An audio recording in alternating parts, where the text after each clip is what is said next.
और वहां पर खुदा ने मूसा से कहा कि मूसा इन सबको बता कि ये चुपचाप खड़े रहे और निजात का वो काम जो आज खुदा करने वाला है उसको ये देखेंगे।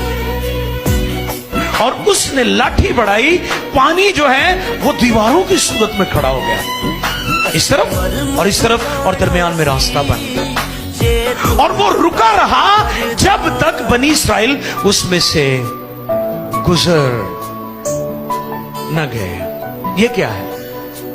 ये अजीब काम है। हालेलुया।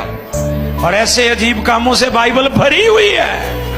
बाइबल मुकद्दस खुदा का इल्हाम उसके मौजज़ों को, उसके अचंभों को, उसके वंडर्स को बयान करती है। और बाइबल में इस तरह के बेशुमार अजीब कामों का बयान। मर मुक जाना सी जे तू